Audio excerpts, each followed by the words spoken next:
नमस्कार मंडळी, मी आहे रोहिणी आणि पुढे रोहिणीमध्ये तुमचं खूप खूप स्वागत आहे. तर आज आमच्या पिल्लूला खायचा होता बिस्किटचा केक. तीच रेसिपी बनवली होती. म्हटलं तीच रेसिपीसुद्धा तुमच्यासोबत नक्की शेअर करावी. कशी वाटते मला नक्की कमेंट्स करून सांगा.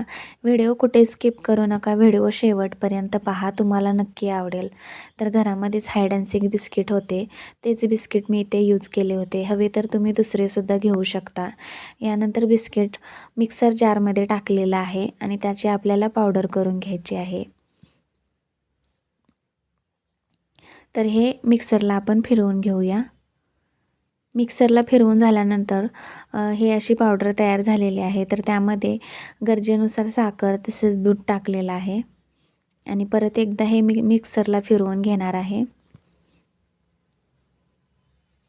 आणि तुम्ही बघू शकता इथं अगदी चॉकलेटसारखं हे बॅटर तयार झालेलं आहे आपलं. अगदी दाटसरही नाही आहे आणि पातळसुद्धा नाही आहे, मीडियममध्ये हे बॅटर आहे. तर हे बॅटर आपल्याला मी इथं कुकरचं भांडं घेतलेलं आहे आणि त्याला खूप सारं तेल लावलेलं आहे, जेणेकरून जो केकचं बॅटर आहे ते चिकटलं नाही पाहिजे आणि केकसुद्धा इझिली निघाला पाहिजे. यासाठी इथं खूप सारं तेल यूज केलेलं आहे. यानंतर हळूहळू हे बॅटर जे आहे ते आपल्याला भांड्यामध्ये ओतायचं आहे. यानंतर जे इथे मी कॅडबरीचे बाईट करून ठेवलेले आहे ते सुद्धा इथे टाकणार आहे.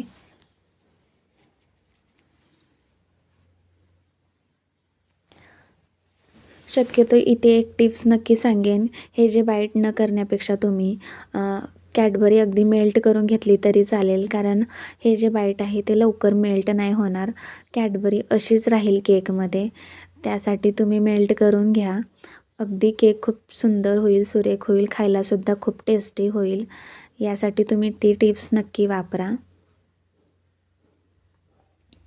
तर हे बॅटर भांड्यामध्ये भरून झालेलं आहे.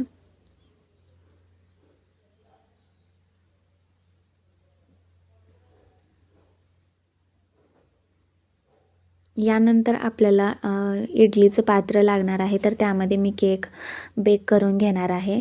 तर ह्या इडली पात्रामध्ये मी पाणी टाकलेलं आहे. हलकंसं पाणी गरम झाले की हा जो डबा आहे, जो आपण बॅटर भरून ठेवलेला आहे, ते त्यामध्ये ठेवून देणार आहोत आणि एक 30 मिनिटे आपल्याला बेक करून घ्यायचा आहे हा केक. अगोदर हाय फ्लेमवरती करायचा आहे आणि नंतर लो फ्लेमवरती हा केक बेक करून घ्यायचा आहे. आणि तुम्ही इथे बघू शकता, कुठेही तो केक चिकटला गेलेला नाही आहे, अगदी इझिली निघाला आहे.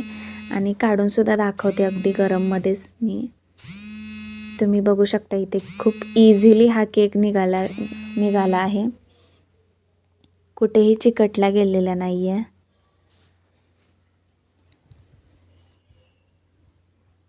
आणि अगदी सॉफ्टसुद्धा झालेला आणि खायला म्हणाल तर अगदी टेस्टी झालेला.